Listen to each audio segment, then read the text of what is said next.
আপনি কি জানেন আপনার হাতে থাকা এই ছোট্ট স্মার্টফোনটা তৈরি করতে কত শত ধাপ পেরোতে হয়? হাজার হাজার যন্ত্রাংশ, অটোমেটিক রোবট আর নিখুঁত মানব শ্রম। আজকের এই ভিডিওতে আমরা ঢুকে পড়ব একটি আধুনিক মোবাইল ফোন ফ্যাক্টরির ভেতরে।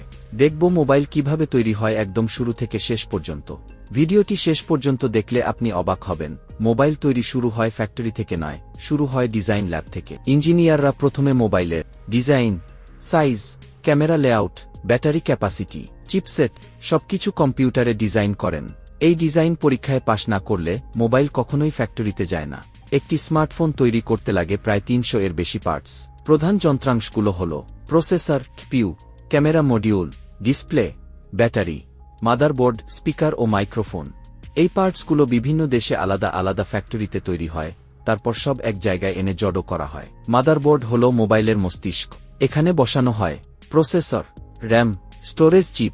অটোমেটিক মেশিন খুব নিখুঁতভাবে এই চিপগুলো বসায়। ১ সেকেন্ডের ভুল মানেই পুরো ফোন বাতিল। এরপর আসে সবচেয়ে স্পর্শকাতর অংশ, ডিসপ্লে। ওড বা অ্যামোল্ড স্ক্রিন খুব সাবধানে বসানো হয়। একটা ছোট ধুলো পড়লেও স্ক্রিন নষ্ট হয়ে যেতে পারে। এই কাজগুলো করা হয় ডাস্ট ফ্রি রুমে। এখন মোবাইলের ভেতরে ঢুকে যায় প্রাণ, ব্যাটারি। এরপর যুক্ত করা হয় front camera, back camera, flash light. সবকিছু ঠিকমতো কানেক্ট হয়েছে কিনা সাথে সাথে পরীক্ষা করা হয়। এখনও ফোনটি চালু হয় না। প্রথমে এতে ইনস্টল করা হয় অপারেটিং সিস্টেম, কোম্পানির নিজস্ব সফটওয়্যার, সিকিউরিটি আপডেট।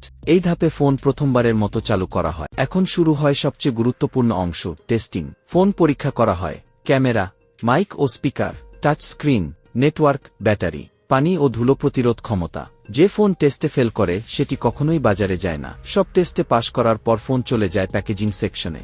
এখানে ফোনের সাথে রাখা হয় চার্জার, কেবল, সিম পিন, ইউজার ম্যানুয়াল। তারপর সুন্দর বক্সে সিল করে পাঠানো হয় সারা বিশ্বের বাজারে। এই ছিল একটি স্মার্টফোন তৈরির পুরো যাত্রা। আপনার হাতে থাকা ফোনটির পেছনে আছে হাজার মানুষের পরিশ্রম। ভিডিওটি ভালো লাগলে অবশ্যই লাইক করুন, কমেন্ট করুন, সাবস্ক্রাইব করতে ভুলবেন না। আবার দেখা হবে নতুন ভিডিওতে।